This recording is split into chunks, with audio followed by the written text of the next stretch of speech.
Bonjour à toutes et à tous, enfin plutôt bonsoir, vu l'heure à laquelle je fais l'enregistrement. Je vous avais parlé dans la dernière vidéo du tirage transgénérationnel que je souhaitais vous faire découvrir. Donc c'est une méthode qui m'a été enseignée par Nathalie Joly, qui est astrologue, tarologue et l'une des créatrices de l'étoile évolutive. C'est une méthode qui est intéressante lorsque l'on souhaite un petit peu explorer sa généalogie, enfin toute la branche du transgénérationnel par rapport à une problématique que l'on pourrait avoir. Alors il faut bien comprendre que ce tirage, il est avant tout là pour permettre la prise de conscience ou prendre connaissance d'une intégration transgénérationnelle qui est présente à l'instant T, c'est-à-dire est-ce qu'il y a un blocage. Et ce tirage peut s'effectuer via, par exemple, deux questions. Quelles sont les mémoires à libérer aujourd'hui dans ma vie, liées à mon arbre? Ou est-ce que ce problème est lié à la généalogie? Ou encore, quels sont les liens à dénouer à cet instant précis? Il est important d'appuyer sur cette notion de à l'instant T, à ce moment, aujourd'hui. Parce que c'est un tirage que l'on va utiliser à l'instant T. Et la carte qui va représenter le natif va être celle qui va nous donner l'information de oui, si oui ou non, il y a une mémoire, il y a un facteur, peut-être héréditaire, qui est présent. À ce propos, je me permets de faire une mise en garde par rapport à tout ce que l'on peut voir depuis plusieurs années, enfin voir et lire surtout, dans le milieu du bien-être, dans les courants spirituels qui, depuis quelques années, mettent en avant le transgénérationnel, la psychogénéalogie, quand ce n'est pas des fois de la magie des entités ou quand un micmac ne se fait pas avec ces trois notions. Quand on parle de transgénérationnel et de psychogénéalogie, alors il faut déjà comprendre que la psychogénéalogie, elle est une branche de, de la psychologie, donc il y a quand même un cadre, il y a une référence par rapport à ça, et ceux qui se disent psychogénéalogistes, d'ailleurs c'est un peu compliqué à dire, c'est souvent des gens qui ont déjà un cursus par rapport à ça dans la psychologie. Quant au transgénérationnel, c'est un terme qui peut être utilisé un peu pour, je dirais, tout et n'importe quoi, d'où l'importance d'être prudent par rapport aux informations que vous pouvez recevoir, des informations que l'on peut vous dire, parce que le transgénérationnel, ce n'est pas du fourre-tout. Il est important que toute information, quelle qu'elle soit, puisse être confirmée par des éléments factuels. C'est pour ça que lorsque l'on crée son génosociogramme, lorsque l'on essaye d'un petit peu d'aller explorer ce- son arbre, donc la psychogénéalogie ou transgénérationnelle, il est souvent dit qu'on le fait que sur 5, voire maximum 7 générations, parce qu'ensuite il est quand même difficile de monter plus loin en ayant accès aux informations, aux histoires dans la famille. Alors on peut parler parfois de secrets de famille, mais c'est important d'avoir des éléments que l'on va pouvoir corroborer avec la réalité. Aujourd'hui, vous avez quand même des praticiens qui n'hésitent pas à vous dire que vos mémoires sont liées à des entités, à des actes de magie, de l'arrière-arrière ou un très très très très lointain ancêtre, parce qu'il n'a pas voulu léguer une terre au petit-fils de sa belle-mère, de la sœur, du conjoint. Bon, au bout d'un moment, ça n'a ni queue ni tête. Soyez très prudent par rapport à ça. Si je vous le dis, c'est parce que moi je récupère en consultation des gens qui sont flingués par des praticiens qui sont un peu douteux dans leur pratique. Donc dans le transgénérationnel, dès que vous avez une information, elle doit être confirmée par un vécu, par un élément qui est concret et qui pourra se retrouver dans l'histoire de votre famille. Maintenant, on ferme la parenthèse. On va pouvoir donc explorer ce tirage. Premièrement, on a la carte que vous allez tirer, c'est le natif, c'est-à-dire vous, en tant qu'individu. La deuxième va correspondre à votre mère et la troisième à votre père. Donc en fait, si vous observez bien le tirage, on a trois lignes. La première, c'est vous, le natif. La deuxième, c'est donc la première génération, vos parents, donc les premiers ascendants.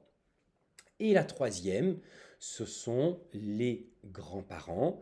Donc là, on va avoir en quatrième position la grand-mère maternelle, puis le grand-père maternel, et enfin la grand-mère paternelle et le grand-père paternel. Là, je vous ai mis un ordre de tirage, mais vous pouvez choisir de le faire différemment, c'est-à-dire la première carte reste toujours le natif, ça ne change pas et ça ne doit pas changer. Mais ensuite, vous pouvez décider de faire la deuxième carte, la mère, et de tirer la troisième carte pour la grand-mère maternelle, la quatrième pour le grand-père maternel. En fait, vous faites pas par branche.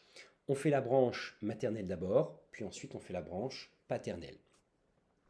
Ce qui est important, c'est que votre stratégie soit claire avant de faire votre tirage et que vous puissiez bien identifier à quoi va correspondre telle carte. Alors, j'ai fait une latéralisation, c'est-à-dire que le côté gauche est associé au féminin, le côté droit au masculin. C'est une manière symbolique, c'est schématique, oui, c'est ça, schématique. C'est une manière d'avoir un visuel et c'est un mécanisme que j'ai toujours gardé dès qu'il s'agit de travailler sur l'aspect du transgénérationnel ou dans d'autres pratiques. Pour moi, le gauche, c'est toujours le féminin, le droit, le masculin. Donc, la mise en pratique, vous allez voir, elle est toute simple, mais je ferai prochainement deux vidéos, ou peut-être qu'une seule, où je vous présente plusieurs approches. Je pense que ce sera peut-être plus simple. Je verrai selon ma motivation. C'est très simple. C'est-à-dire que la première carte que vous allez utiliser, alors bien sûr, là, on va utiliser un jeu qui est avec des personnages. On ne va pas utiliser, par exemple, si on est sur le tarot, on ne va pas utiliser le tarot des assemblées, par exemple. Dans les oracles, on va éviter des oracles où il n'y a que des dessins, des schémas et pas de personnages. Non. Là, on utilise vraiment le tarot avec tous ces personnages. Vous pouvez donc utiliser les 22 arcades majeures et les honneurs qui sont au nombre de 16 parce que ce sont des personnages de cour, on peut s'identifier à eux. La première carte, c'est donc le natif, vous. Et c'est cette carte-là qui va venir donner la réponse à la question que vous avez pu vous poser avant. C'est-à-dire, on va, pour l'interprétation, alors on va faire fi des interprétations, des mots-clés que l'on associe habituellement aux arcanes. On s'en fout. Là, on va vraiment se focaliser sur les jeux de regard. C'est la première chose à interpréter, à observer. Donc par exemple, alors je vais sortir mon jeu de cartes, ça sera quand même plus facile. J'aurais dû me filmer en même temps, tiens, je n'ai pas pensé à faire ça.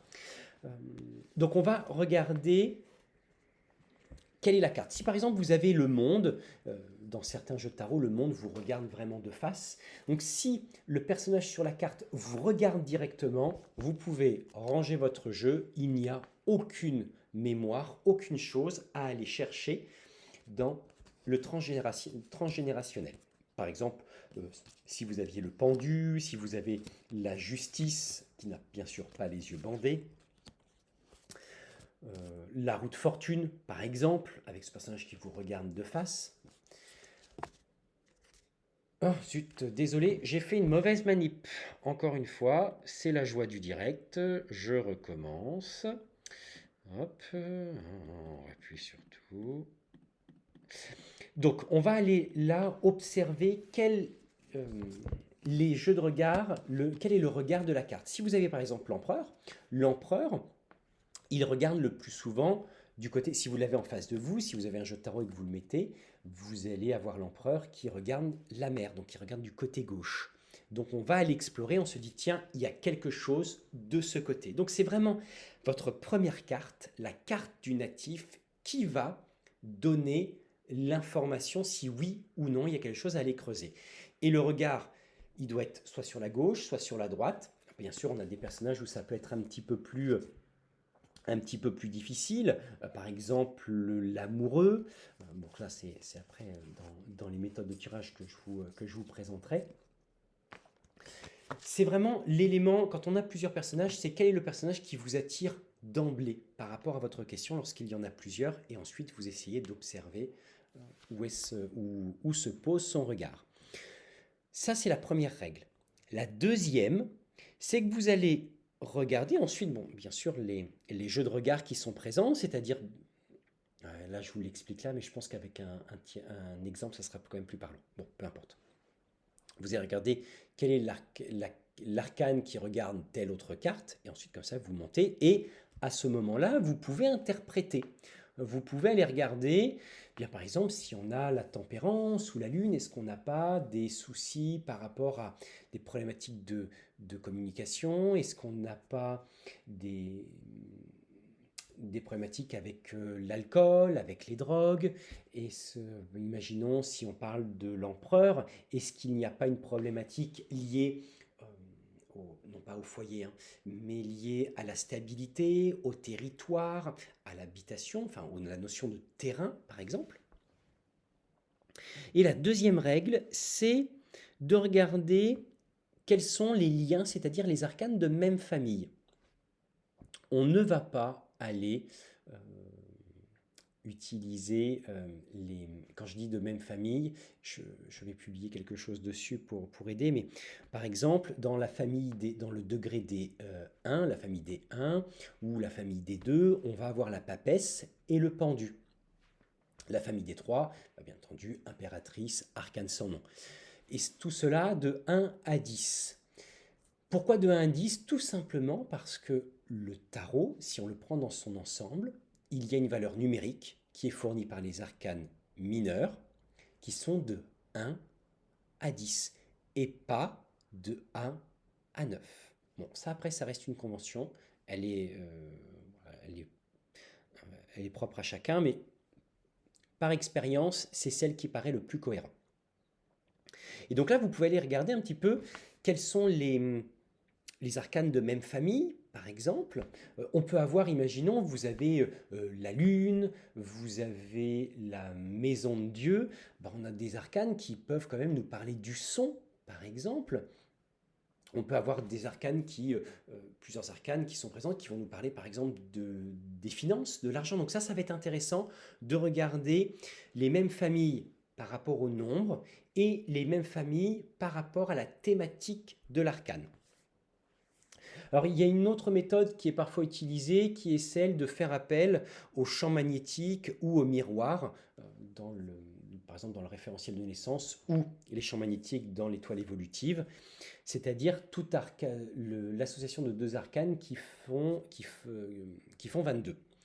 Bon, ça c'est à condition que l'on utilise la numérologie à 22 nombres. Moi je ne l'utilise plus, tout simplement parce que on ne sait pas si le mât équivaut à 22 ou à 0. Et dans ces cas-là, entre 0 et 22, on peut avoir quand même une différence dans notamment les méthodes de calcul. Et dans ces cas-là, on est plus sur de la numérologie que sur de la cartomancie. Donc là, l'objectif, c'est vraiment le tirage transgénérationnel que je vous propose. Alors, bien sûr, il y a de la numérologie, mais dans le sens des familles d'arcanes. On ne va pas faire de calcul. On ne s'embête pas, on ne se prend pas la tête avec les calculs. Je vous ferai de toute façon un exemple de tirage pour que ça soit bien plus parlant pour vous. Donc voilà, n'hésitez pas à mettre un commentaire si vous avez déjà expérimenté ce tirage. Il en existe bien sûr d'autres, notamment l'arbre transgénérationnel que j'ai pu apprendre avec Kevin, avec les filles aussi.